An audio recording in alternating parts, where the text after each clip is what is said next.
All right, welcome. Here we are in Sydney, Australia. Now, you might be surprised, in as much as we are not on, we're not initiating our descent or approach, which has been my habit and custom in the Longitude since we started flying this in Sacramento last week down to the South Pacific. Landed in Sydney yesterday, if memory serves, and it's a beautiful Monday morning. Is it Monday morning? Or is it? No, I guess it's Tuesday morning. Sorry, I can't get used to that weird time change. Beautiful Tuesday morning in Sydney, Australia. It is 7:18 in the morning, and we are going to taxi out and have a part one of this video from our flight from Sydney, Australia to Perth, Australia. So we're flying from YSSY, Kingsford Smith International in Sydney, to Perth, Australia, YPPH, Yankee Papa Papa Hotel. Expecting, I think, about 4 hours. Probably be battling headwinds as we head west the whole way. But regardless, this flight and this video, to the extent that anyone will see it, which I assume is no one, is notable because it is going to be the first time that I'm going to attempt a cold startup from a dark cockpit. So here we are in the cockpit with which we are becoming increasingly familiar. But I'm going to try something I've never tried, and that is a startup. Normally, you can just press Control E and boom, everything will start up automatically. But it just doesn't seem legitimate to me. It seems like it's cheating. So I've been watching several YouTube videos this morning on the startup procedures for the Cessna Longitude in the sim, and we're going to try it. This is literally the first time I'm doing it, so have mercy. Here we go. Left battery on. TAWS system test. Right battery on. I love that guy's voice. And then we'll do left generator on. Right generator on. Okay. We'll go up to our lights, our recognition lights, and make sure our emergency lights are armed. And I took so many notes. Panel lights. Good. Okay. I took so many notes, it's ridiculous. Square our altimeter to 9090 in this occasion. And then we're going to start our APU, which is down here. Where is it? There it is. Okay. We're going to wait until that gets to 100%. You see right here, APU 22, 27, 29. Okay, it's going up. All right, things going okay so far. Then we'll set our APU bleed to normal, on normal, APU bleed. Good, okay, I think that's already set. External power, looking for that. Stand by on that for a second. I took so many notes. Oh, good God. Okay, now, we already dealt with our altimeter. We'll set our anti-collision lights on. And power confirmed at idle along with parking brake on. Okay, that's what we want. And we're going to go to here. Right button guards run, then we'll close it. Okay. And then we're going to wait, and we're going to push right starter. Okay. Now we're going to wait for our right engine starter, N2 percentage. Right there, it's going up to get to 60. According to my notes, once it gets to 60, we'll do the left engine. I mean, fingers crossed, man. We're moving, apparently. We're being pushed back. It's all right. That's not atypical. Remember, I've disabled the ATC, thank God. But it doesn't mean that it's not still having effect on the airplane, like pushback, which is actually handy. I'm not complaining about it. I do need to get pushed back. 47% now, spooling up.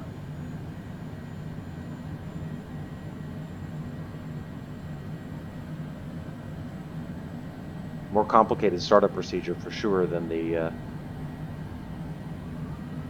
There we go. Okay, so right engine's good to go now. Now we'll do the same thing with the left. And again, we'll wait for that N2 percentage to come up above 60. Once that happens, we'll turn off our APU. Take a look outside. She's getting ready to fly. Good, we've got ribbons now as well. See if that switched back. Yes, it did. No problem. Okay, we're getting closer here. N2 percentage on the right engine, 68.4. N2 percentage on the left coming up, 43, 44, almost to 60. Once it does, as I said, we'll turn off our APU.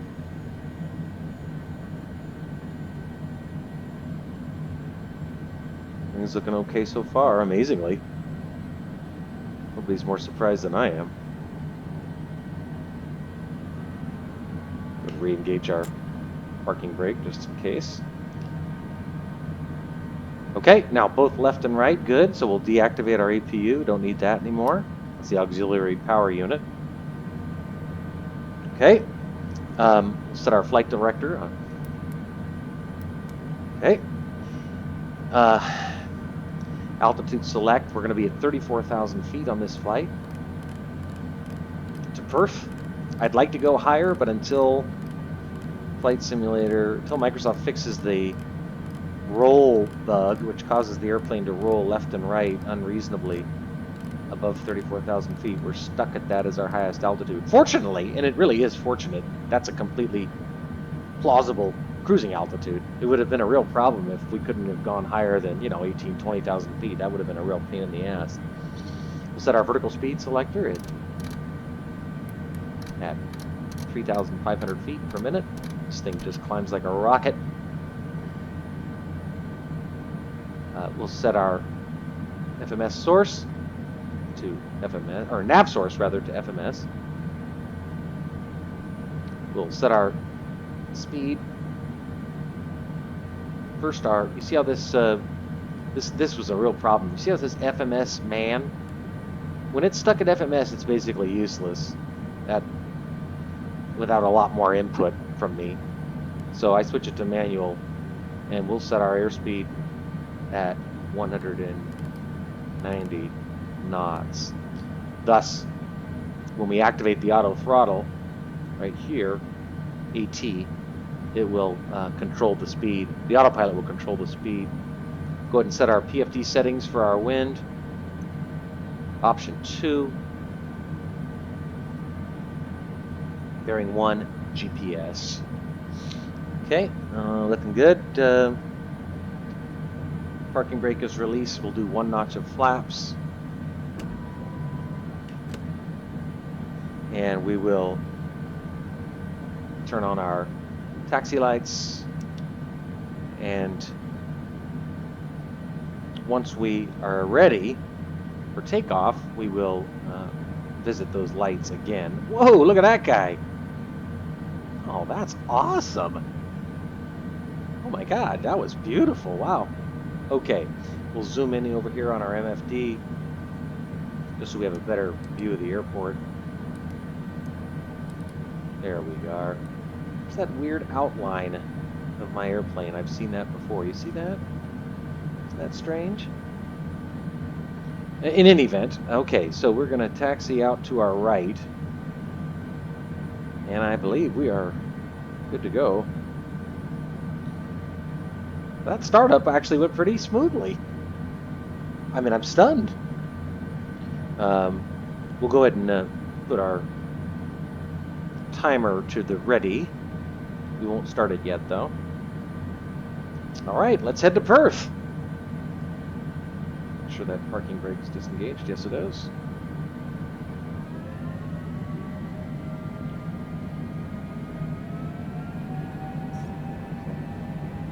Gonna kill this ground crew person who didn't get out of the way, but that's her fucking problem. This is a big airport, but it's cool to be at a handcrafted one.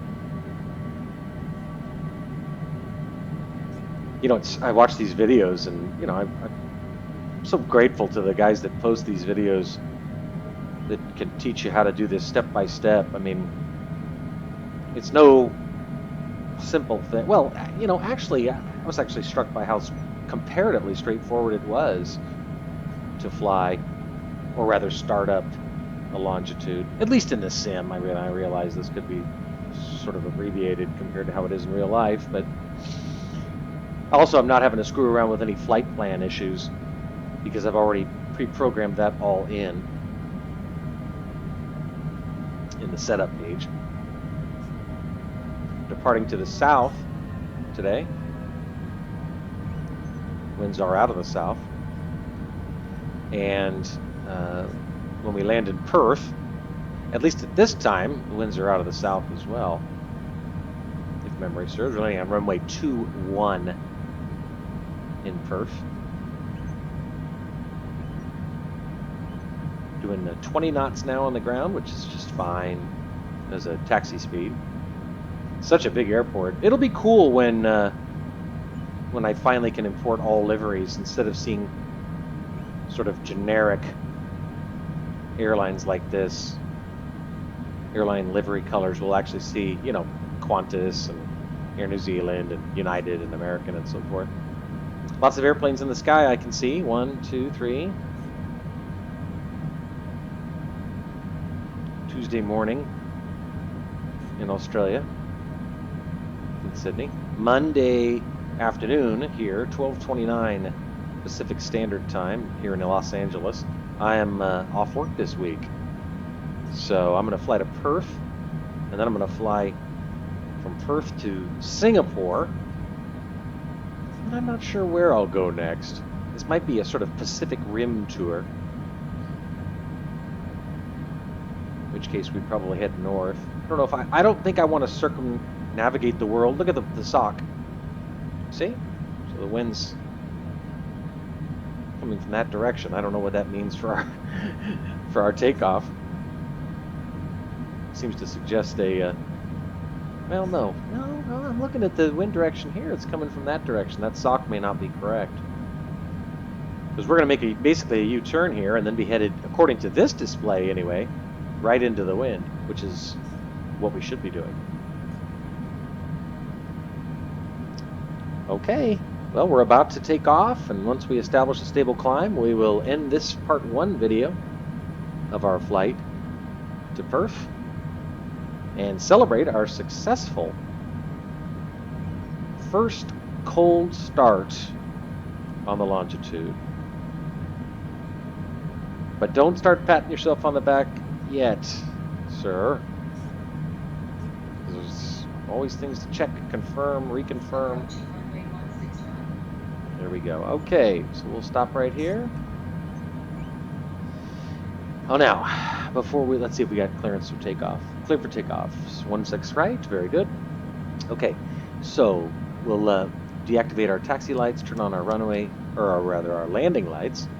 Also make sure our pulse strobes are on, tail flood as well. All right, just make sure we'll get our timer started right when we line up. Make sure flaps are confirmed are at notch 1. Yes, they are. Okay. All right, I'm always nervous. This is nerve-wracking. Here we go.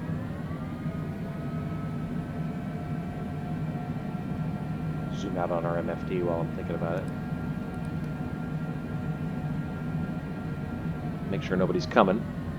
Don't see anybody.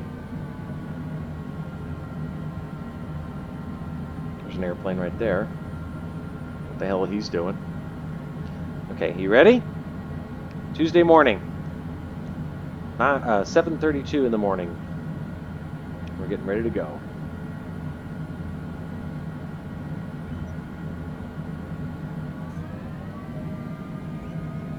right. Oh God, please let this work. All right, so I'll sync our heading bug. Active arm heading. And then once we take off, we'll activate autopilot and auto throttle. One final check of all systems. You're good. Everything looks good. All right, let's do this. Start our timer. Start.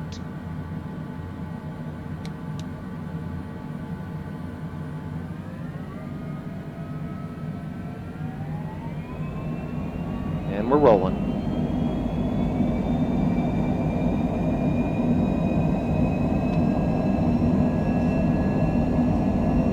Airspeed's alive. 90 knots.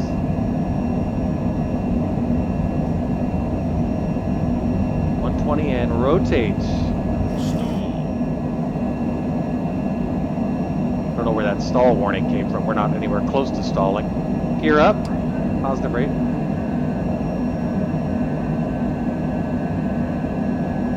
Flaps retracted. Autopilot engaged. Activate auto throttle. Good. Increase our climb rate. 210.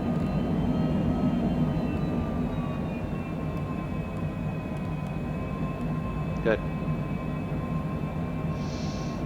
Switch to nav. Beautiful takeoff.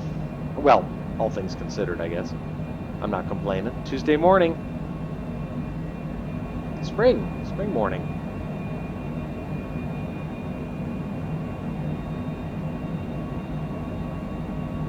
Reconfirm. Gear up, flaps retracted.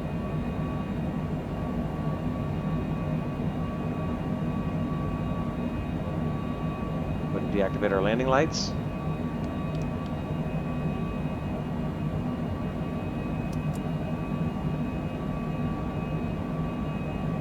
Okay, so we'll start our right turn and start heading west.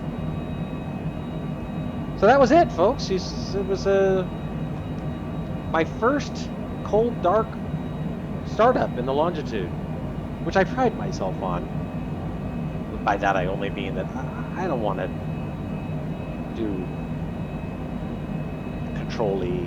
That doesn't seem smart. Oh, you know what I just realized? One thing I need to add to this checklist is to activate the pitot heat. That was not in the videos that I watched. But you need to have that activated prior to takeoff. Okay, now that's not in weather like this, but just as a good habit. So I'm going to add that to my checklist. P-I-T-O-T. Okay, added that to the checklist. So now we're starting that right turn. Beautiful climb out over Sydney, Eastern Australia. There it is. Never been here. Would love to go if stupid COVID ever ends. I love the sunlight. Look at the sunlight. Oh, Jesus. Coming up to 10,000 feet, so we'll start increasing our climb rate.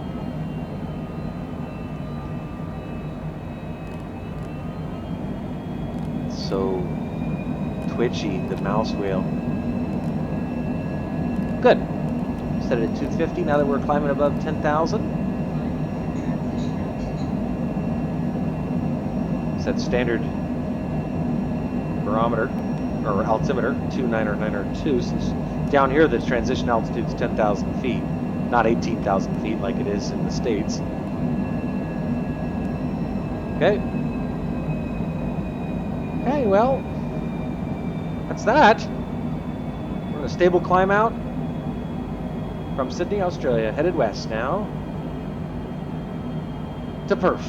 Look at the coastline down there. So pretty. Clouds look great. Continue to be pretty pleased with how it's running on Ultra.